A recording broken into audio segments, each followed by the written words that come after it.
하늘팟은 팟캐스트와 유튜브를 통해 즐기실 수 있습니다. 가족, 친구, 사돈의 팔촌까지 함께 구독 버튼 꾹 누르고 즐겨주세요.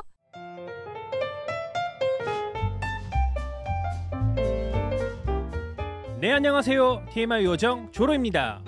해외 MOE 특집 오늘 소개해드릴 나라는 바로 프랑스입니다. 프랑스는 서유럽에 위치한 나라로 인구는 6,488만 명이며 전세계 GDP 7위인 선진국인데요. 언어는 불어를 사용하며 종교는 카톨릭 41%, 이슬람 6%, 개신교 5% 등이 있으며 수도는 목이 아니고 파리입니다. 그리고 프랑스 하면 미식의 나라답게 맛있는 음식이 아주 많은데요. 한국에서도 유명한 바게트, 몽블랑, 마카롱, 마드레인, 따쿠아즈, 까놀레 등과 달팽이 요리인 에스카르고, 프랑스식 갈비찜인 베프 부르기뇽, 그리고 와인이 엄청 유명합니다. 여기서 끝이 아닙니다. 프랑스는 전 세계에서도 손꼽히는 여행지로 에펠탑, 노트르담 대성당, 개선문, 몽생미셸, 베르사유의 궁전 등의 관광지와 모나리자가 있는 루브르 박물관, 고흐의 작품을 볼 수 있는 오르세 미술관이 유명하고 레미제라블, 어린 왕자, 파피용 등 한국에서도 많은 사랑을 받은 소설들이 바로 이곳 프랑스에서 탄생했습니다.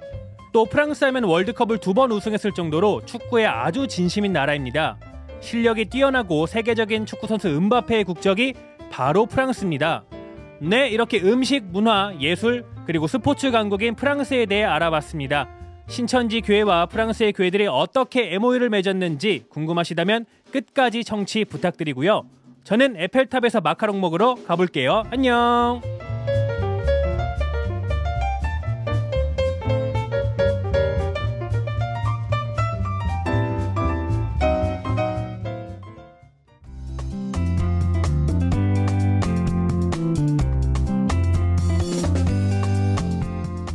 네, 안녕하세요. 프랑스에도 신천지가. 네, 마다가스카르와 인도, 또 우간다에 이어서 벌써 4번째 시간인데요. 오늘도 해외 MOU 소식 전해주실 분들 소개해드리겠습니다. 안녕하세요. 안녕하세요. 신천지 총회 해외 선교부장 혜선입니다. 반갑습니다. 네, 반갑습니다. 네, 안녕하세요. 신천지교회 시몬 지파 프랑스교회 에스더 담임 강사입니다. 반갑습니다. 아, 반갑습니다.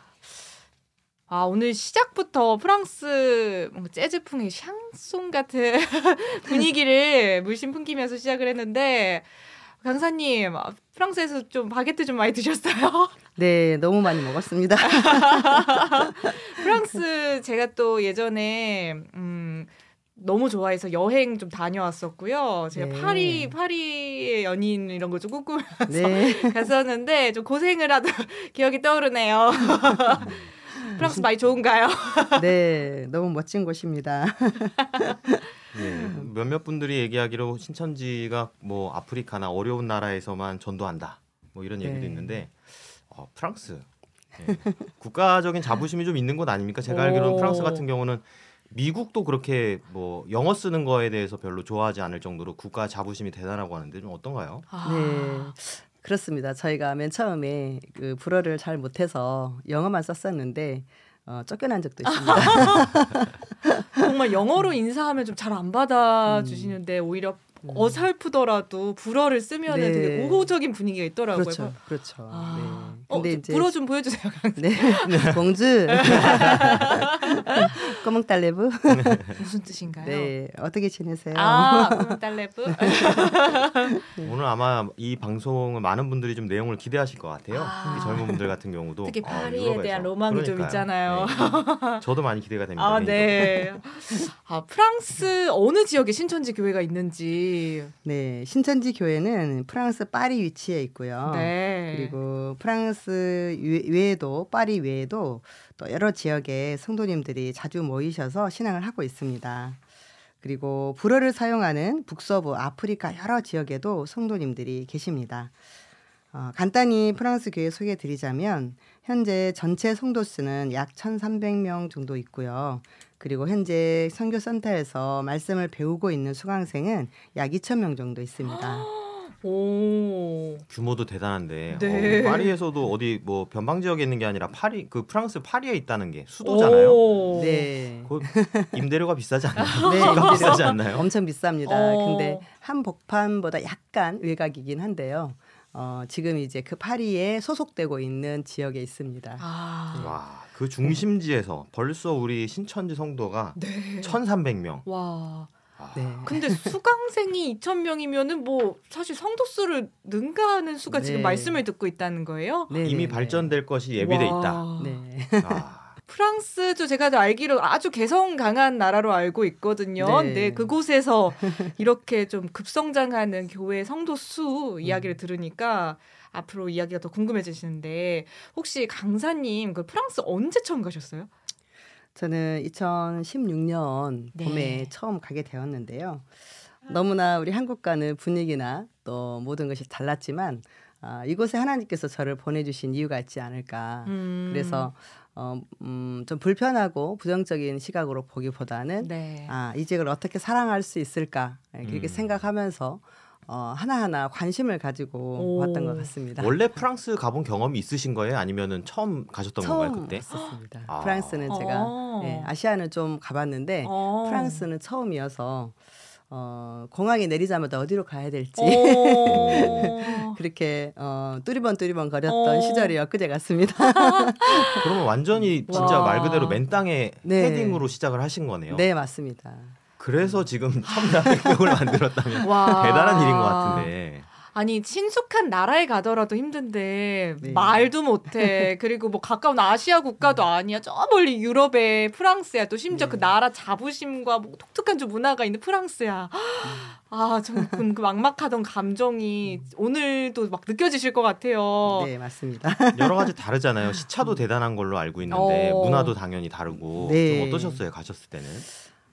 일단은 시차 적응하는 것이 조금 힘들긴 했는데 일단 음식 문화 이런 게 조금 힘들긴 했습니다. 원래 우리 한국인들은 좀 밥심이라고 밥을 먹어야지 일을 하는데 밥을 먹을 수가 없다 보니까 그냥 아침부터 저녁까지 그저 그냥 그 딱딱한 그 처음에는 이 입천장이 다 이렇게 헤어지고 그 정도로 바게트가 너무 적응이 안 되고 입천장이 다 맨날 헤어졌었어요. 달라요? 바게트가 저희가 바게트가- 파리 바게트에서 먹는 바게트랑 다른가요? 좀 다릅니다. 어. 겉에가 아주 딱딱하고요. 안에는 아주 부드럽거든요. 그래서 이제 먹는 방법을 또 먹다 보니까 터득하게 되고 이제 먹다 보니까 이 바게트가 너무 고소하고 맛있는 거예요. 그래서 한국은 빵이 달콤하고 설탕이 많이 들어가는데 이분들은 바게트가 주식이다 보니까 달지 않습니다. 그래서 먹으면 먹을수록 고소하고 네, 지금은 이제 한국에 한 번씩 있으면 그 파리의 그 바게트가 생각날 정도로 네 진짜 이제는 바게트를 사랑하게 됐습니다. 그러니까 이게 프랑스 분들이 약간 바게트 부심 같은 게 있으시더라고요. 네, 먹는 맞습니다. 방법이 좀 다른가요? 뭐가 있나요? 네. 어떻게 먹는 거예요? 그러니까 잘라서 이렇게 먹기도 하고 뜯어서 네. 먹기도 하는데 소스에다가 주로 많이 찍어서 먹습니다. 네. 약간 올리브 이런 거 딱 네, 찍어서 올리브나 드셨던 것 아니면 같아요. 이런 그 스프 이런 것을 찍어서 주로 많이 먹습니다. 좀 그리우시겠어요. 한식 생각 하나도 안 나셨겠는데요, 그 정도면? 아니요. 그래도 저희는 한국인은 어쩔 수 없는 것 같습니다. 그래서 나중에는 이제 한국 그 음식을 좀 싸게 파는 곳을 알아봐서 사서 이렇게 먹기도 하고 순두부찌개 막 이런 거 드시고. 네. 일단 쌀을 사서 쌀을 사셔. 밥을 좀 해 먹기도 하면서 네, 그랬습니다. 프랑스에는 뭐 먹는 음식이 바게트랑 또 어떤 것들이에요? 거기서는 바게트랑 그리고 스파게티, 스파게티 네, 그리고 이탈리안을 피자. 좀 많이 드시나 봐요. 네, 피자. 그리고 또 이제 그 스테이크 스테이크. 이런 걸 많이 먹습니다. 달팽이 요리 저 먹어봤었어요. 네, 달팽이 요리도 엄청 좋아합니다. 네. 네. 약간 전 좀 한국의 그 감성으로 그 달팽이 요리가 약간 이게 왜 이 가격일까? 약간 이런 좀 네. 의아함이 살짝 있긴 했어요. 네. 근데 좀 감성적으로 먹어야 되는 거죠, 그런 네네. 것도. 달팽이 요리도 이렇게 동글동글한 네. 이런 프라이팬에 아주 특이하게 나옵니다. 네. 좀 그리우신 것 같은데. 네. 그럼 강사님 설교는 어떻게 하세요? 불어를 아까 하나도 못 하셨다고 들었는데. 네. 설교는 일단은 통역자가 있기 때문에 기본적인 이제 안녕하십니까 뭐 이런 기본적인 언어는 불어로 하고요. 그리고 이제 주기도문 불어로 제일 먼저 가서 주기도문을 불어로 외웠습니다. 그래서 그리고 이제 판서는 제가 불어로 했고요. 와. 네, 그리고 아무래도 이제 수강생들이 보는 게 있다 보니까 본인들의 언어로 기록을 해줘야 잘 익숙하게 배울 것 같아서 판서는 그렇게 공부를 해가지고 열심히 불어로 했고요. 그리고 이제 통역은 이제 통역자가 이렇게 했습니다. 이게 그러면 2중, 3중으로 이렇게 번역이 돼서 나가는 거잖아요. 근데 교감이 좀 잘 되세요? 그럼 성도님들하고? 이제 맨 처음에 불어가 이제 없었을 때 그럴 때는 이중 통역으로 하기도 하고 했는데 그 뒤로는 이제 불어 통역자가 또 한 명 더 저희가 키워서 하면서부터는 이제는 이제 불어로 바로 하고 있습니다. 제가 그 유럽에 갔을 때 강사님이랑 그 프랑스 교회 식구들을 잠깐 만났을 때요. 네네. 제가 좀 느꼈던 게 좀 되게 성도들이랑 약간 친밀한 느낌이라는 걸 좀 받았거든요. 네. 근데 처음엔 아무래도 문화적으로 차이가 있잖아요. 네네. 그들을 이해하는 것도 어려웠을 거고. 네네. 좀 뭐 어떤 노력들을 하신 게 있나요? 그들과 더 가까워지기 위해서?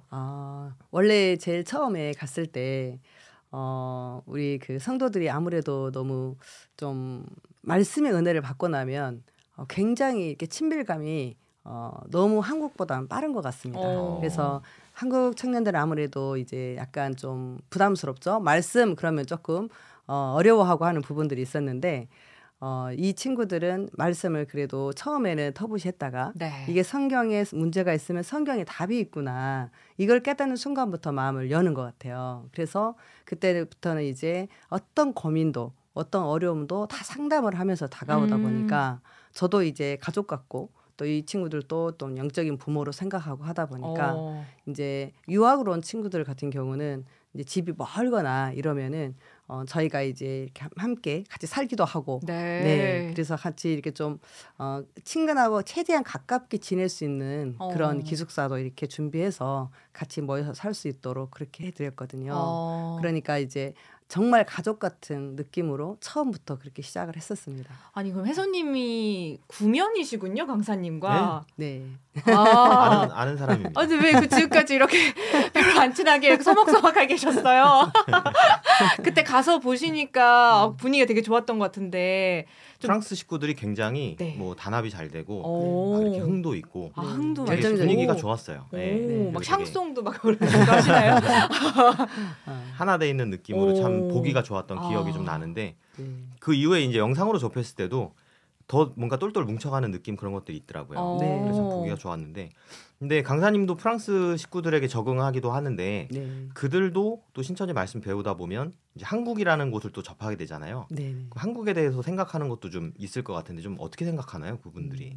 한국을 원래는 이제 이렇게 계층이 다른 것 같습니다. 젊은 청년들은 저희 한국의 이 K-팝이라든지 BTS나 이런 문화들을 통해서 한국을 좀 친밀하게 그리고 드라마나 영화를 통해서 굉장히 한국을 좋아합니다. 근데 이제 좀 장년층 뭐 40대 이후에 이분들은 저희 한국에 대해서 잘 모릅니다. 그래서 저희가 원래는 저희를 보면 중국인이냐 이렇게 물어보는데 아닙니다. 저희 꼬레입니다. 그러면 또 북한인 줄 알고 노스코리아냐고 이렇게 또 물어보기도 하고 그래서 저희 한국에 대해서 소개를 많이 하는 편인데요. 네, 젊은 층들은 굉장히 한국을 좋아하고 한국 드라마 얘기를 바로 합니다. 오징어 게임 뭐 이런 거. 네, 바로 얘기합니다. 오징어 게임은 진짜 인기가 대단했네요. 인기 엄청납니다. BTS 오징어 게임이면은 이제 금방 또 친해질 수 있는 건가요? 그렇죠. 네. 아니 이 얘기를요. 제가 오늘 오기 전에 우리 강사님께 소개를 받고 또 한국어를 또 잘하시는 또 프랑스 성도님이 한 분 계시더라고요. 한번 좀 들어봤거든요. 잠깐 짧게 한번 목소리 듣고 오겠습니다. 네. 안녕하세요. 저는 여선이라고 합니다. 제 한국 이름이에요. 프랑스 이름이 호키아입니다. 신천지 인턴지 5년 되었습니다. BTS 유명해요. 그리고 드라마도 많이 보는 사람들이 많이 있습니다. 오징어 게임 좋은 이미지 가지고 있어요. 한국 식당도 매달 새로운 식당 생기고 있는 것 같아요. 한국어과 그 대학교에서 한국어가 옛날에 별로 없었었는데 이제는 많이 인 것 같습니다. 한국 음식 많이 좋아합니다. 사실 프랑스에서도 한국 음식 많이 먹고 있습니다. 떡볶이? 우리 느려요. 한국 사람보다 느림도 있고 지하철 탈 때? 예를 들면 그 지하철 탈 때는 어떤 역 도착할 때는 아직 여기는 안 내릴 건데 근데 이미 한국 사람들이 일어나서 그 준비하고 있어요. 근데 우리 프랑스 사람들이 역까지 기다리고 그때는 일어나서 나가요. 우리 프랑스에서 식당에 갔을 때 우리가 2시간 동안 이야기하는데 그리고 먹고 있는데 한국 사람들이 30분 안에 다 끝나요. 빨리빨리 문화 얘기하신 거죠? 네. 근데 한국어 엄청 잘하시네. 그러게요. 30분 안에 끝나요. 2시간 동안 식사를 해요? 네. 프랑스는? 기본이 와. 2시간입니다. 기본적으로 정이 많으시구나. 프랑스 국민들이. 네, 대화하는 거, 아. 말하는 걸 좋아하다 보니까 예, 밥 먹으면서도 계속 얘기하고 대화합니다. 한국 오셔서 좀 놀라셨던 것 같아요. 밥도 빨리 먹고 지하철에서 네. 아직 여기 문이 열리기도 전에 이미 다 나갈 준비가 다 네. 되어 있고 이렇게 좀 많이 다른 또 문화를 네. 갖고 있네요. 재밌네요. 네. 근데 어쨌든 우리 강사님이 거기 지금 해외 프랑스에 가서 아예 생판 모르는 곳에 처음 개척해서 네. 이 정도 성과를 일군 게 뭐랄까 많이 본이 될 수도 있고 네. 또 이제 해외 선교를 희망하는 많은 분들이 또 계세요. 네. 나도 저렇게 좀 해봤으면 좋겠다. 네. 그런데 사실 이게 그 과정을 돌이켜 보면 결코 쉽지만은 않았을 것 같아요. 네, 맞습니다. 문화적인 차이, 생활적인 차이, 네. 어려운 일들이 정말 많았을 것 같은데 네. 그런 초기에 겪었던 어려움, 생활 문화적 차이나 그런 것들 좀 얘기 좀 해줄 수 있으실까요? 네. 처음에는 정말 물가가 좀 많이 비쌌습니다.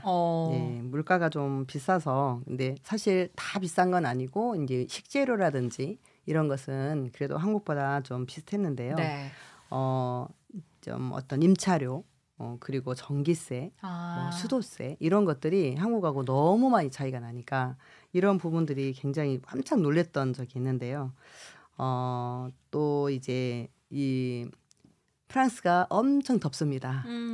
완전 폭염. 그래서 근데 또 프랑스는 그렇게 더운 데 비해서 그 건조하다 보니까 에어컨이 없습니다. 그래서 저희가 이제 처음에 센터 이렇게 얻었던 곳이 환풍이 좀 잘 안 되는 곳이었고 에어컨도 없는 곳이었는데 한여름에 이제 강의를 하면 한증막이 돼서 강의 한번 끝나고는 머리 끝에서 발끝까지 땀에 푹푹 쩔었던 그런 기억이 납니다. 네. 프랑스 국민들을 제가 그때 여행 갔을 때 좀 느꼈던 게 생각보다 뭐랄까요, 약간 좀 시크하다? 약간 이런 생각이 좀 들었었는데 생활하시는데 또 이런 부분 때문에 좀 힘들거나 그러진 않으셨어요? 그 사람에 따라 좀 다른 것 같고요.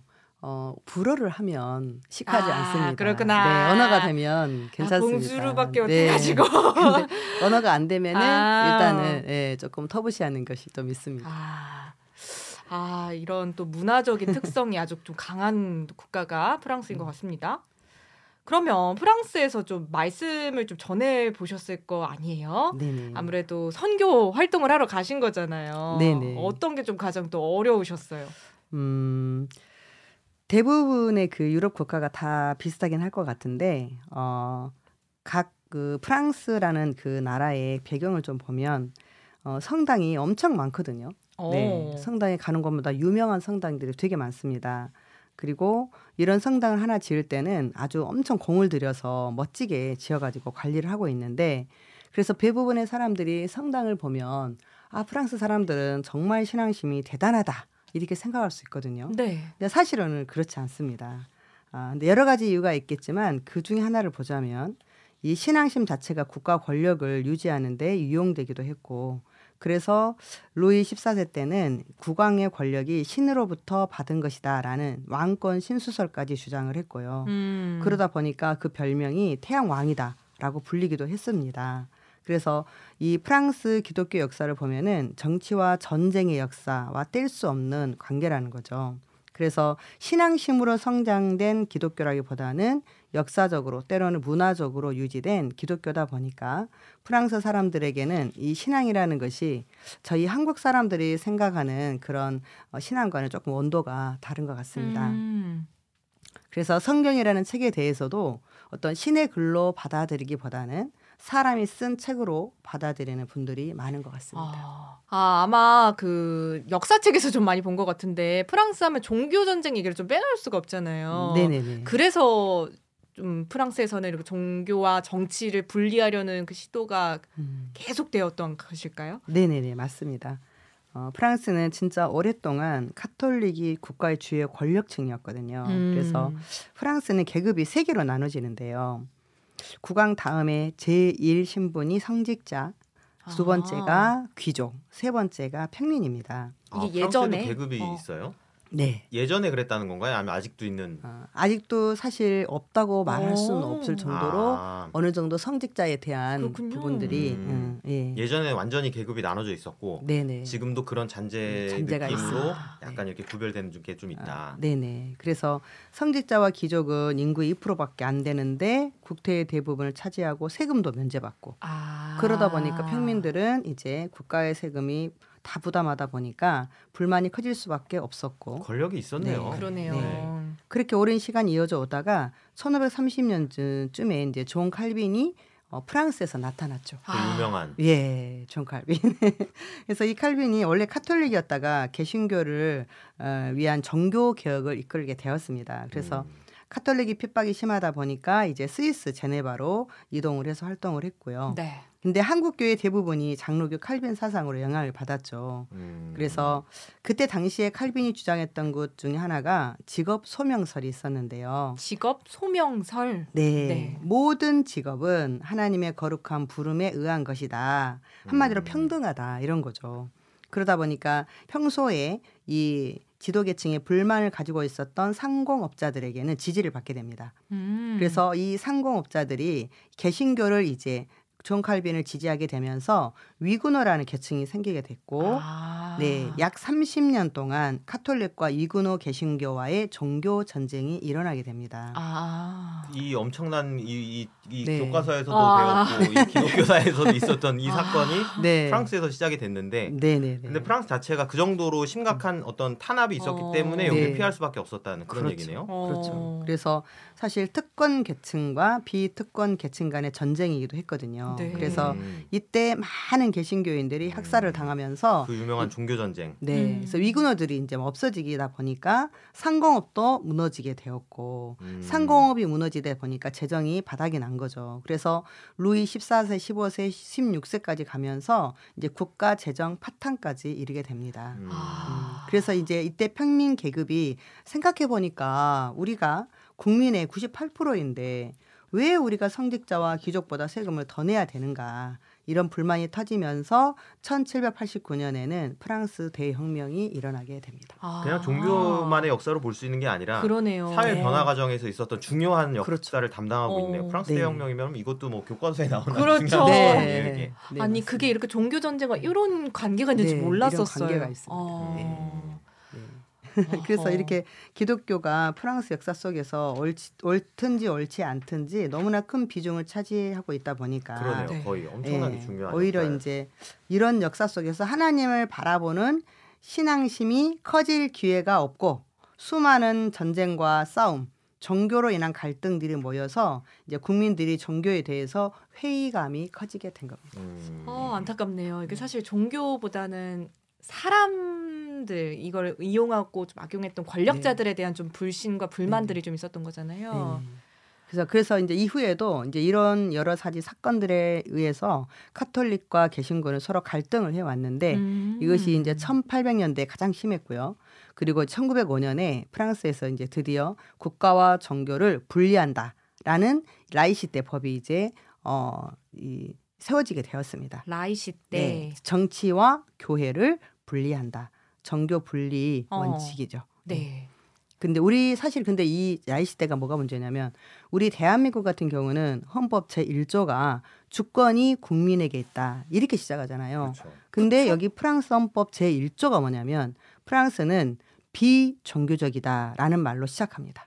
그래서 개인의 종교의 자유는 보장이 되되 공적인 영역에서는 비종교성을 지켜야 한다. 이거예요. 그래서 종교 때문에 겪었던 사건이 너무 크다 보니까 그렇죠. 그게 심지어 헌법에까지 제1조로 네네. 반영될 정도로 너무 네. 그들의 역사적으로 중요한 역할이 됐다 이런 얘기네요. 네네 맞습니다. 대단하네요. 네, 그래서 이제 이슬람 교인들이 이제 히잡을 쓰고 학교에 가는 것도 못하게 하는 것이고, 그리고 공공 장소에서 우리가 또 기독교인도 찬양을 부른다던가, 또 어떤 또 정치인이 십자가 표시를 하는 목걸이를 하고 있다던가 이렇게 해도 안 된다라는 거예요. 눈에 보이면 안 된다라는 거죠. 속에 보이지 않게 하는 것은 목걸이도 상관이 없는데 이게 보여지는 것은 안 된다. 그래서 하나님의 말씀을 전해야 하는 선교사들 입장에서는 정말 참 쉽지 않은 환경이다라고 보시면 될 것 같습니다. 근데 좀 놀라운 게 히잡을 쓰면 안 된다. 십자가 목걸이도 안 된다. 이 정도로 네. 표현의 자유가 그렇게 강조되는 나라에서 종교적인 표현만큼은 네, 엄청나게 아. 타부시하고 네. 금기시하고 이런 네. 분위기가 있는 거네요. 네. 잘못 건드렸다가는 이게 나라가 어떻게 될지 모른다. 아, 나는 그러게요. 너무 큰 일들을 겪었었고. 근데 아. 정치를 하는 사람들 위쪽에 있는 사람들의 입장은 네. 이런 정치로 인해서 막 프랑스 혁명까지 일어날 정도로 이제 자기들의 그 지배나 통치가 문제가 될 수 있기 때문에 종교를 뭐 터부시하는 건 좀 이해가 되는데 네. 그런 게 일반 국민들도 그런 것과를 인정하면서 네. 국민들 입장에서도 뭐 이 종교로 인한 분쟁이나 이런 게 생기기를 원하지 않을 정도로 그들 역사에 있었던 어떤 종교 전쟁이나 이런 거에 대한 피로감이 크다 이렇게 볼 수 있겠네요. 네네네. 괜히 골치 아프게 이걸로 싸움하면 더 살기 어려워지니까 네, 맞습니다. 대신에 이제 네가 뭘 믿든 너가 어떤 믿음을 가지고 있든 그거는 상관하지는 않겠다. 네. 와, 이게 공존하기 어려운 사상 두 개가 되게 강하게 공존하고 있구나 네네. 생각이. 똘레랑스라고 하죠. 프랑스에서 네네. 관용주의도 되게 좀 짙은 네. 사상이라고 알고 있는데 라이시대랑은 좀 충돌이 네. 되는 것도 같아요. 네, 근데 이제 이번에 또 종교에 대해서는 서로 또 관용하자라는 정책이 또 나왔다 하니까 헷갈릴 수밖에 없는 것 같아요. 그렇군요. 네. 오. 그래서 라이시 때는 종교와 정치가 분리돼야 된다라는 것인데 프랑스에서는 또한 중요한 이념이 바로 관용주의, 똘레랑스거든요. 톨레랑스. 네, 이것은 서로 다른 것을 존중하고 받아들이자라는 이념이거든요.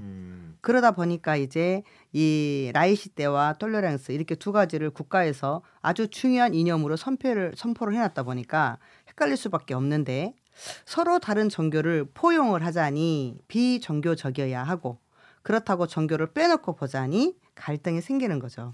그래서 이제 실제적으로 역사적으로 가톨릭과 개신교가 더 이상 싸우지 않도록 이 나왔던 이 라이시 때가 지금은 오히려 프랑스 내에서 이슬람 교인들의 자유를 제한하는 카톨릭의 무기로 쓰인다는 비판도 있게 됩니다.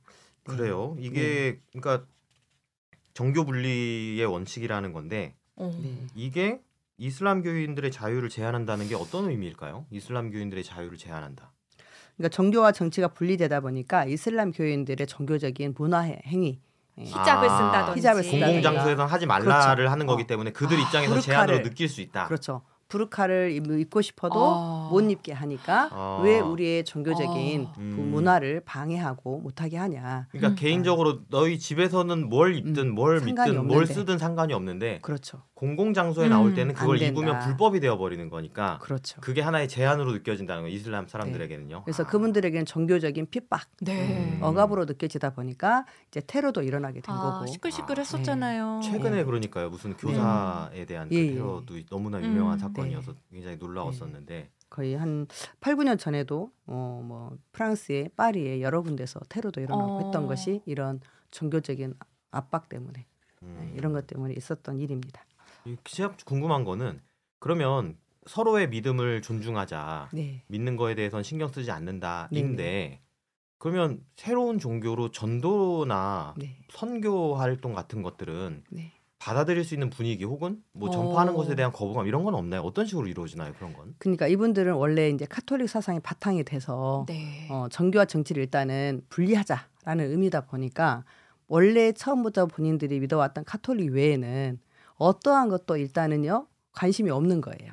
법적으로 다 정해놨기 때문에 개신교가 됐건 이슬람이 됐건 힌두교가 됐건 누가 했든 이분들하고는 상관없는 관심이 없는 누가 와서 접근해서 이렇게 포교 활동을 해도 관심이 없는 입장이 된 거예요. 그래서 종교 얘기를 하면은 극도로 싫어합니다.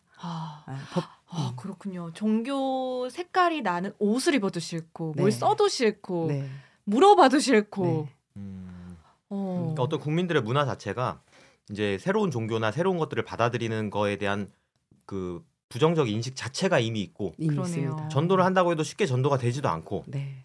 그렇기 때문에 굳이 전도 활동을 막거나 할 필요도 없고 그러니 그냥 관용주의로 놔둬도 네. 국민들이 알아서 그런 것들은 네. 제한하는데 근데 그 관용주의가 다만 이슬람 사람들에게는 자기 신앙을 제한하는 것처럼 보일 수 있으니까 그들에게 많은 마찰을 빚어서 좀 최근에는 그쪽이 좀 많이 사회 문제가 되고 있다. 좀 이렇게 볼 수 네. 있는 것 같은데 네, 근데 제가 참 궁금한 거는 프랑스가 어쨌든 이 종교 개혁의 어찌 보면 스타트라고도 볼 수 있고 네. 종교 개혁 때문에 많은 전쟁까지도 겪었는데 그렇죠. 아까 그 조로님이 얘기하신 거 들어보면 개신교 숫자가 되게 적어요. 그러게요. 그렇게 보기에는. 맞습니다. 그러니까 한 조사에 따르면은 카톨릭이 47%로 가장 많고요. 그리고 무종교가 33%고 이슬람이 4%고 개신교가 2%라고 하는데 정말 적네요. 네, 근데 이 숫자도 정확한 숫자가 아닙니다. 왜냐하면 라이시대 원칙에 따라서 국가기관에서 개인의 종교를 파악해서도 안 되거든요.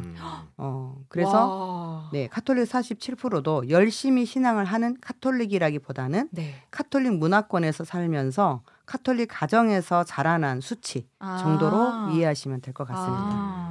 그래서 이슬람도 실제로는 한 10% 정도, 한 600만 명이 되는 것으로 조사 결과가 나온 것도 있거든요. 그 그래서- 47%의 카톨릭 사람들은 지금 좀 신앙심이 있는 카톨릭 사람들인 건가요? 아니면 어떤 느낌인지? 그냥 부모님이 카톨릭이셨으니까 나도 카톨릭이니까. 약간 우리나라 좀 유교 문화 같이 네, 맞습니다. 카톨릭 문화권 안에서 자라온 사람들. 그렇죠. 그러니까 신앙심이라는 게 있다고 보기는 힘든 그렇군요. 그런 부분인 것 같습니다. 하나의 문화처럼 자리 잡아 있는 그런 느낌일 수 있겠네요. 특히 네. 개신교는 종교 개혁까지 했지만 더 없겠어요. 네.